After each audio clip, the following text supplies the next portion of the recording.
नमस्कार। आज बात करते हैं असिस्टेंट प्रोफेसर इंटरव्यू के एक बहुत ही जरूरी पहलू की। एक ऐसी चीज जो आजकल पहले से कहीं ज्यादा मायने रखती है, और वो है डिजिटल एकेडमिक पहचान। मतलब एक ऐसा ऑनलाइन प्रोफाइल जो एकेडमिक व्यक्तित्व को प्रभावशाली और विश्वसनीय तरीके से दुनिया के सामने रखे। तो आज का फ्रेमवर्क कैसा दिखेगा?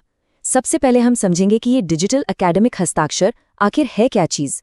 फिर इसे बनाने के लिए एक प्रैक्टिकल 6 स्टेप फ्रेमवर्क पर नज़र डालेंगे। जानेंगे कि कौन से 5 प्लेटफॉर्म सबसे ज़रूरी हैं और हाँ, किस तरह का कंटेंट असल में विश्वसनीयता को मजबूत करता है। और आखिर में सबसे ज़रूरी बात, इसकी नींव यानी नैतिकता और सटीकता पर भी बात करेंगे।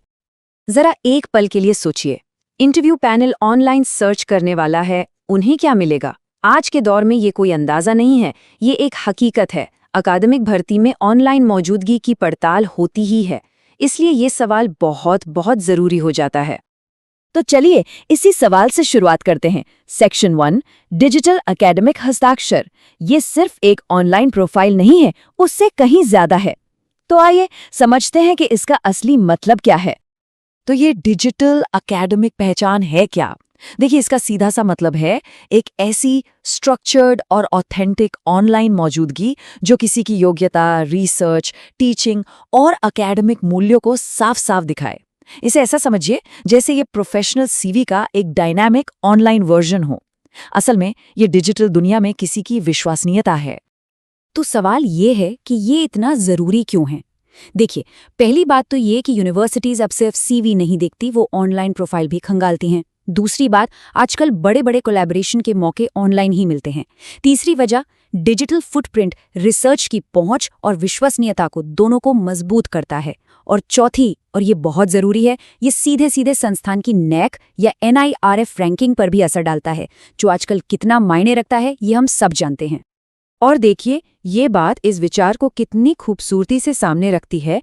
डिजिटल पहचान एक फैकल्टी के अकादमिक हस्ताक्षर की तरह है, जो उनकी जवाबदेही, योगदान और व्यावसायिकता को दर्शाती है। तो जैसा कि मैंने कहा, ये सिर्फ एक प्रोफाइल से कहीं बढ़कर है। ठीक है, तो थ्योरी तो समझ आ गई, पर इसे असल में करें कैसे? चलिए अब इसके प्रैक्टिकल हिस्से पर आते हैं। सेक्शन 2, 6 स्टेप का एक प्रोफेशनल फ्रेमवर्क जो स्टेप बाय स्टेप गाइड करेगा।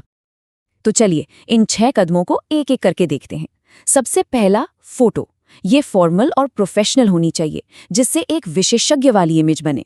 दूसरा, बायो। इसे अपनी कहानी की तरह लिखें, जिसमें एक शिक्षक और एक शोधकर्ता दोनों की झलक हो। तीसरा, योग्यताएं। सिर्फ डिग्री नहीं, अपनी खास विशेषज्ञता और रुचियों पर जोर देना जरूरी है। चौथा, पब्लिकेशंस। इन्हें साल के हिसाब से स्रोतों के साथ लिस्ट करें, ताकि रिसर्च की पूरी जर्नी साफ दिखे। पांचवा, टीचिंग में योगदान। कौन से कोर्स पढ़ाते हैं और क्लास में नया क्या करते हैं, ये बताइए। और आखिर में छठा कदम, कॉन्टैक्ट की जानकारी। एक प्रोफेशनल ईमेल एड्रेस जरूर होना चाहिए, ताकि लोग आसानी से जुड़ सकें। तो अब हमारे पास फ्रेमवर्क तो है, पर इससे लागू कहाँ करना है? चलिए अब उन प्लेटफॉर्म्स पर चलते हैं जहां मौजूदगी सबसे ज्यादा मायने रखती है। सेक्शन 3, 5 सबसे जरूरी डिजिटल प्लेटफॉर्म्स। देखिए, हर प्लेटफॉर्म का एक खास मकसद है। गूगल स्कॉलर ये पब्लिकेशंस का एक ऑथेंटिक रिकॉर्ड दिखाता है। ORCID ये हर रिसर्च के लिए एक यूनिक एकेडमिक आईडी देता है। इससे कोई कंफ्यूजन नहीं होता और सही क्रेडिट मिलता है। और हाँ, पैनल इसे बहुत ज्यादा महत्व देते हैं। फिर है रिसर्चगेट, जो एकेडमिक लोगों से नेटवर्क बनाने के लिए है। लिंक्डइन ये एक पूरी प्रोफेशनल इमेज पेश करता है। और आखिर में संस्थान की वेबसाइट, ये ऑफिशियल क्रेडिबिलिटी बनाती है। एक अच्छी प्रोफाइल बनाना तो बस पहला कदम है, लेकिन उससे जिंदा और विश्वसनीय कैसे बनाए रखें? यह होता है सही कंटेंट से। तो अब आते हैं सेक्शन 4 पर, वो कंटेंट जो प्रोफाइल को एक कहानी देता है। तो अपनी विशेषज्ञता कैसी दिखाई जा सकती है? यहाँ कुछ दमदार आइडियाज हैं, जैसे क्या किसी मुश्किल कॉन्सेप्ट को 1 मिनट की वीडियो में समझाया जा सकता है, या अपनी रिसर्च पर एक छोटा सा ब्लॉग पोस्ट लिखा जा सकता है। अपने रिसर्च पेपर्स के आसान सारांश भी शेयर किए जा सकते हैं, या क्लासरूम के किसी दिलचस्प प्रोजेक्ट की एक झलक दी जा सकती है। पता है, ये छोटे छोटे कदम ही सक्रिय भागीदारी को साबित करते हैं। तो यहाँ सबसे जरूरी बात क्या है?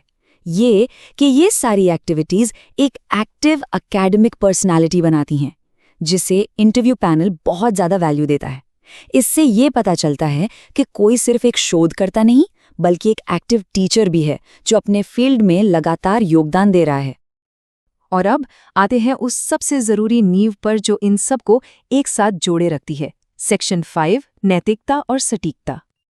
देखिए, एक तरफ है एक एथिकल प्रोफाइल जिसमें ट्रांसपेरेंसी है, एक्यूरेसी है और वेरीफाइड अचीवमेंट्स हैं, और दूसरी तरफ है वो रेड फ्लैग्स जिन्हें इंटरव्यू पैनल तुरंत पकड़ लेता है, जैसे झूठे दावे, किसी और के काम को अपना बता देना या कोई भी भ्रामक जानकारी। एक बात याद रखनी चाहिए, सारी मेहनत एक छोटी सी गलती से खराब हो सकती है। इन दोनों के बीच का फर्क ही किसी की प्रोफेशनलिज्म को तय करता है। इसलिए इस एक सिद्धांत को अपना मूल मंत्र बना लेना चाहिए। मेरी डिजिटल पहचान का आधार है पारदर्शिता, नैतिकता और सटीकता। ये सिर्फ एक लाइन नहीं है, ये पेशेवर मूल्यों के प्रति किसी के कमिटमेंट का ऐलान है। तो कुल मिला के बात यह है कि डिजिटल पहचान सिर्फ ऑनलाइन मौजूदगी के बारे में नहीं है, ये किसी की प्रोफेशनल ईमानदारी का प्रतीक है। एक ऑर्गेनाइज्ड, एथिकल और अपडेटेड डिजिटल प्रोफाइल ही एक जिम्मेदार एकेडमिक लीडर की पहचान बनाती है। तो हम इसी विचार के साथ इस चर्चा को समाप्त करते हैं। कोई अपने अकादमिक हस्ताक्षर को उस लीडर की पहचान देने के लिए कैसे आकार देगा जो वो असल में है।